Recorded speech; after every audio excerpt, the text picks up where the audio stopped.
So one of the things that I always like to tell folks, right, Oh, sorry. What's your? is, So I'm a visitor. and you saw your visitor in there, right? The majority of folks coming out here are, you know, the I like. premier national parks, if you will, your Yellowstone, your Tetons, your Black Hills, very, very famous as well, things of that sort. I always like to say, or refer to Fort Laramie as the hub, right? Fort Laramie is the gathering place.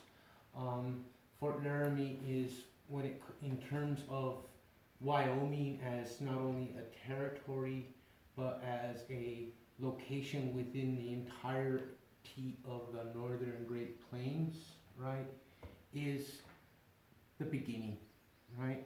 And in many respects, almost any story of Western history within the northern Great Plains, even out some places to Canada, to California and to Oregon, right? It is all connected to Fort Laramie. And a lot of that has to do with the trails, but a lot of it also has to do with location. The reason why we're a historic site, if you will, right? And the reason being, of course, that the site is very, very important in that it is a strategic location, but it's also an ideal location. Sitting at the confluence of the Great River Road. You know where the Great River Road is? It's actually the North Platte, right? So all of these trails are following the North Platte, right? And as they would have arrived out in here, they would also have come to the confluence of another river, which is the Laramie, that's actually going right around, this river that's going right around the fort here, and that is the Laramie River. About 2 miles from here is where the two rivers join. Hundreds and hundreds of years ago, and even during the historic trails days, right, your rivers are a very, very important source of natural resources, right?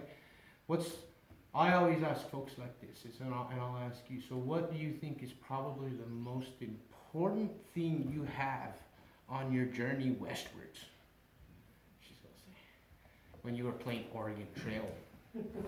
How were you sure to die? And it wasn't cholera, and it wasn't... You drowned. You drowned, crossing the rivers, maybe, right? Things of that sort.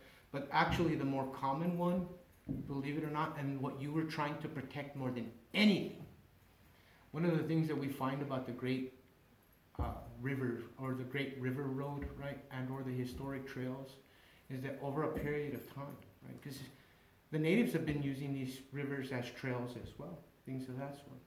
And over in the United States government, especially in the 1851 trail, is negotiating safe passage through this trail out to the west, right? And it's following this river. Right?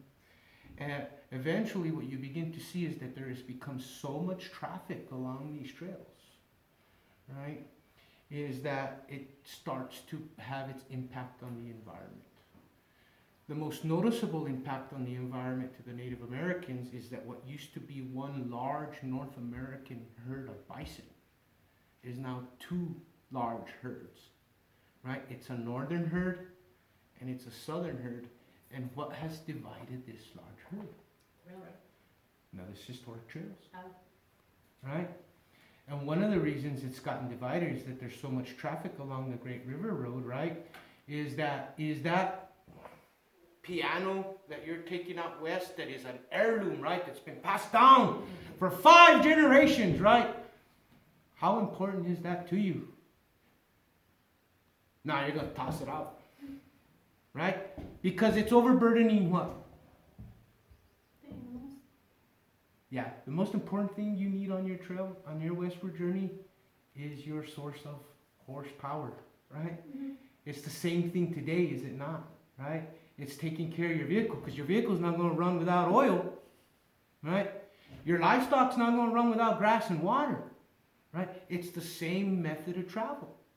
It's taking care of those very, very important things. So, you ever heard the term, right? This is a myth. You ever heard the term circle the wagons? You never heard circle the wagons? Well, again, it's part and parcel of a myth where they circle the wagons for protection, right? A lot of times, the myth is part that the biggest danger that they face is Native American. It's not necessarily the case, as you already explained, Amy. Thank you very much, right?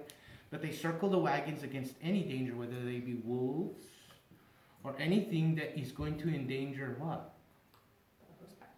The livestock, right? And even if it was Native Americans, what do you think the Native Americans wanted? You could care less about your piano. They wanted the livestock, right? So you circle the wagon, and guess what it becomes? It's a corral. Right? And it's all intended to protect the livestock. So as they've come across through the plains of Nebraska, they've passed through Missouri, and they've arrived out in here, and they started arriving out here at Fort Laramie, guess what they've tossed? They've tossed the piano. Right? They've tossed the... Right? Because again, they got to make it out here as easy as possible. That's why it's very actually admirable that the Mormon pioneers came across in a small little car, right? Bare essentials. Not a wagon, but bare essentials.